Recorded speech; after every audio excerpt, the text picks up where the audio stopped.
भूत प्रेत किसको पकड़ते हैं? क्या बात है भाई। देखिए, सबसे पहले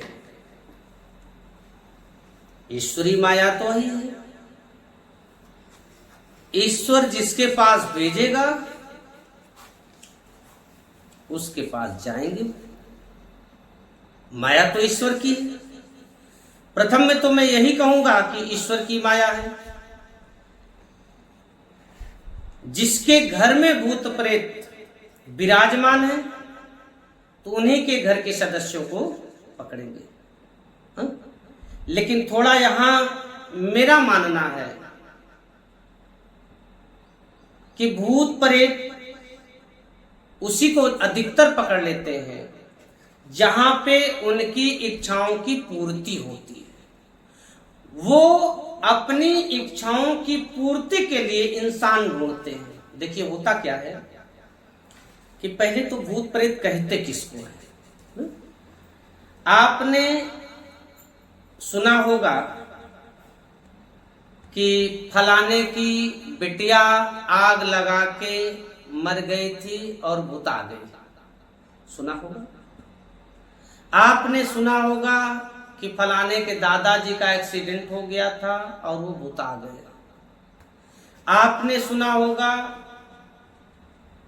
कि फलाने का बेटा फांसी लगा लिया था, जहर खा लिया था और मर गया, भूत आ गया, फलानवा के घर में पकड़ता है, दुख देता है, कष्ट देता है। ठीक।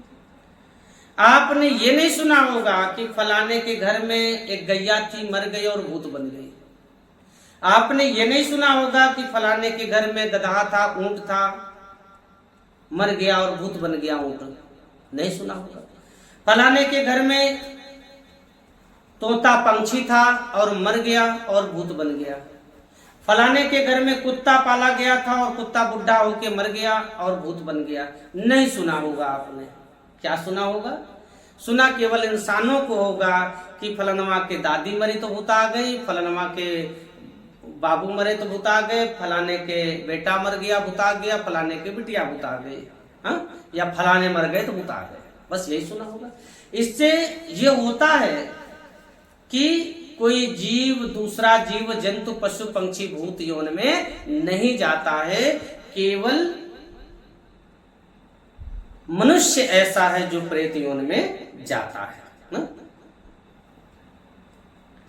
अब प्रेत कहते किसको है? आपने समझा होगा, आपने जाना होगा कि जब एक शरीर किसी का होता है तो शरीर दो भाग में बंट जाता है। एक आत्मा और दूसरा आपका साकार शरीर। जैसे कंप्यूटर की भाषा में सॉफ्टवेयर और हार्डवेयर। हार्डवेयर जो होते हैं कल पुर्जे उसके हैं, और सॉफ्टवेयर जो होता है वो एक बिजली की तकनीक है। और सॉफ्टवेयर ना हो तो कंप्यूटर ना चल पाए, हार्डवेयर ना हो तो कंप्यूटर ना चल पाए। उसी तरीके से ये शरीर हार्डवेयर है और आत्मा उसका सॉफ्टवेयर है। एक शरीर में जब आत्मा प्रवेश करती है तो ये शरीर चलने लगता है, ये शरीर बोलने लगता है, ये शरीर सोचने लगता है, ये समझने लगता है, ये विचारने लगता है, कुछ कहने लगता है, भागने लगता है, मारपीट करने लगता है, कुछ भी करे। ऐसा ही होता है। और जैसे ही सॉफ्टवेयर इसका खत्म हो जाता है, आत्मा इसकी निकल जाती है, तो कहते शरीर मर गया। शरीर मर गया। अब शरीर तो गंगा जी के किनारे चला गया, जला दिया गया, शरीर गायब हो गया। वो अग्नि के हवाले हो गया, वो जल के हवाले हो गया। यानी कि पंच तत्व से ये जो शरीर रचा गया था वो पंच तत्व में विलीन हो गया। अब शरीर का कोई अस्तित्व नहीं, शरीर खत्म हो चुका है। ठीक है। अब उसकी आत्मा में क्या होता है कि आत्मा में चैतन्यता का वास होता है, आत्मा चैतन्य रूप धारण कर लेती है।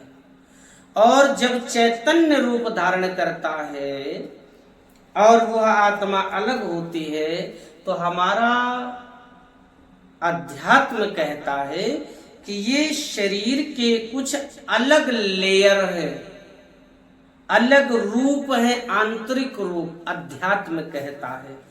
और जब ये प्राण अलग होता है तो उसकी गति क्या होती है? या तो वो भगवान में विलीन हो जाए जहां से आया है, अगर वो भगवान में विलीन नहीं हो पाएगा तो उसकी आत्मा भटक जाती है। और भटकती हुई आत्मा को कहा गया प्रेत आत्मा। जब वो भटक गया ना, तो वो अपनी इच्छाओं की पूर्ति के लिए, अब वो उसकी आत्मा भटक गई, शरीर तो रह नहीं गया, अब वो कुछ खाने की इच्छा रखती है, खा नहीं पाएगी, इच्छा रखती है, पीने की इच्छा रखती है, घूमने की इच्छा रखती है, यानी कि जो वो जीते करती थी, आज वो फिर से अपनी इच्छाओं की पूर्ति करना चाहती है। तो वो इंसान का शरीर ढूंढती है और जहां मौका पा लिया उसी शरीर में घुस लिया और शरीर में घुसकर उपद्रव कर रहा है। तो सबसे पहले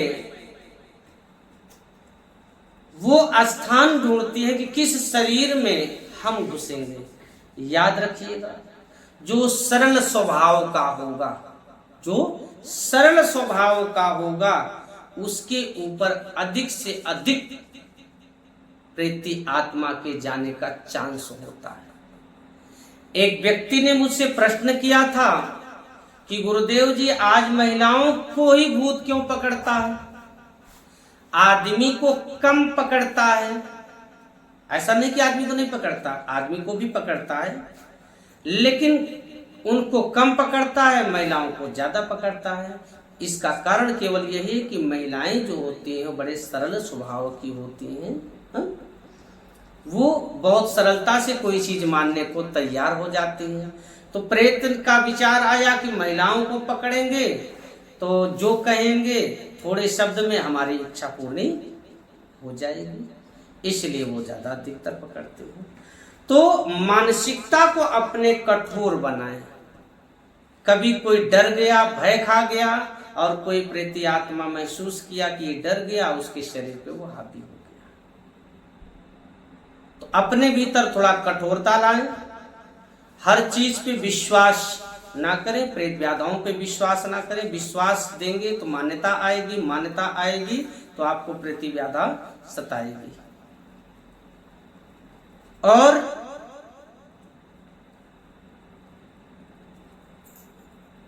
आप अगर अधिक जिद करते हैं, यानी कि प्रेती व्याधा का गुण तो नहीं मिल रहा है आप में। यदि आपके जीवन में प्रेती व्याधा का गुण मिलता है तो प्रेती व्याधा आपके पास आएगी। जैसे एक शराबी शराबी को ढूंढता है, एक सुरती खाने वाला व्यक्ति सुरती वाले को ढूंढता है, एक सत्संगी सत्संग वाले को ढूंढता है, और एक किसान किसान को ढूंढता है, एक इंजीनियर इंजीनियर को ढूंढता है। तभी उसकी बैठेगी, तभी निभेगी, अन्यथा नहीं निभेगी। अब मुझको ऑर्केस्ट्रा में ले जाके आप बैठा दोगे तो मेरी निभेगी का? हम तो वहां से भागने का प्रयास करेंगे। और एक ऑर्केस्ट्रा वाले व्यक्ति को सत्संग में बैठा दो, सुनेगा क्या? ये क्या बोल रहा है, ये क्या हो रहा है, उसको समझ में नहीं आएगी। वो बाल की तरह, गेंद की तरह बाउंस कर जाएगा। क्या हुआ, समझ में नहीं आई बात। हुआ क्या? मजा तो तब आएगा जब जैसे को तैसा मिलेगा, तब सुरती वाला मिलेगा तो सुरती के साथ मजा आएगी, शराब वाला मिलेगा तो शराब के साथ मजा आएगी। एक किसान किसान से ही बतिया सकता है, भैया क्या हाल है, ठीक है, हाँ भैया ठीक है, और खेती बाड़ी में क्या हो रहा है, बात समझ में आ गई। अब एक किसान को ट्रेन का कोई इंजीनियर मिल जाए और बाबू साहब क्या हाल है, ठीक है भैया, क्या हो रहा है, कुछ नहीं, यही फला नंबर का इंजन खराब हो गया था, उसी का पहिया खोले थे, समझ में नहीं आएगी बात। हाँ, और उसको खेती की बात समझ में नहीं आएगी, तो जैसे के तैसे मिलेगी तो निभेगी। ठीक उसी तरीके से जिसके अंदर ज्यादा क्रोध आता है, जो उपद्रव का काम करता है, जिसके अंदर अधिक लालच होती है, जिसके अंदर स्वभाव अच्छा नहीं होता, उसी के भीतर वो आत्माएं जाती है।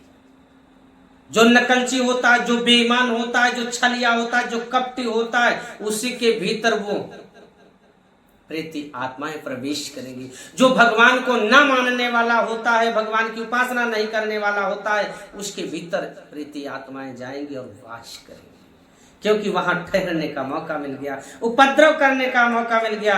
पत्नी आज थोड़ा सा नमक कम था, उठा के थाली फेंक दिया, क्या हुआ? क्रोध है, उपद्रव है। प्रेत यही तो चाहता है कि जिस घर में मैं रहूं उपद्रव कराऊं। आपको शराब पीने के लिए भेजेगा, आपसे थाली फेंकवाएगा, थाली फेंका, तब तक पत्नी के शरीर पे दूसरा प्रेत है, तुरंत झाड़ू लेके तैयार हो गया, अशांति फैलाएगा आपके घर में। इसलिए हमेशा ज्ञान मार्ग पे चलकर अपने क्रोध पे काबू रखें। लालच, घमंड, जो ये क्रोतियां है ना, ये क्रोतियां, ये अज्ञानताएं प्रेतों के गुण हैं, शैतानों के गुण हैं। ऐसा गुण जिसके भीतर मिल जाए, उसी के ऊपर प्रेत आत्मा आ जाती है, उसी के ऊपर वो हावी हो जाती है, उसी के ऊपर वो रहती है। कोई जिद कर रहा है अधिक, तो जिद करना किसका स्वभाव है? प्रेतों का स्वभाव है। उपद्रव करना किसका स्वभाव है? प्रेतों का स्वभाव है। किसी का अनहित करना किसका स्वभाव है? प्रेतों का स्वभाव है। तो कहीं आपका स्वभाव तो नहीं है किसी का अनहित करना? अगर है तो बहुत आसानी से प्रेतात्मा आपके पास चली जाएगी, उसको मजा आएगा, और जहां जिसको मजा आएगा वो आपके शरीर को छोड़ेगा नहीं। और अपने स्वभाव को बदल दीजिए, अपने विचारों को बदल दीजिए, उत्तम विचार रखिए, प्रभु का आप स्मरण कीजिए। प्रेत आत्मा चिल्ला के अपने आप के शरीर को भाग जाएगा। इसलिए जिसका धंधा जहां नहीं चलेगा, कितना दिन दुकान लगाएगा, वो अपनी दुकान को समेटेगा और साहबा सहित लेके भाग जाएगा, दूसरी जगह दुकान देखेगा। इसलिए हमेशा सकारात्मक सोच रखें, अच्छे विचार पे चलें, कभी भी अपने हाथों से किसी का अनहित ना होने देंगे, लालच नहीं करेंगे, घमंड नहीं दिखाएंगे, गुस्सा नहीं दिखाएंगे। अरे पत्नी ने भोजन बनाया, नमक कम था तो नमक फिर से आ जाता, उसने जानबूझ के तो नमक कम नहीं डाला ना। आप थोड़ी देर में इतना गुस्सा हो गए कि आपसे सबला नहीं जा रहा। प्रेत को भी मजा आ जाएगा, वाह क्या किया मैंने आज, बहुत खुश होगा। इसलिए अपने आप को संभालें और ज्ञान मार्ग पर चलकर उचित तरीके से रहकर अपने जीवन को व्यतीत करें और इन प्रतिबाधाओं की छाया से मुक्त रहें।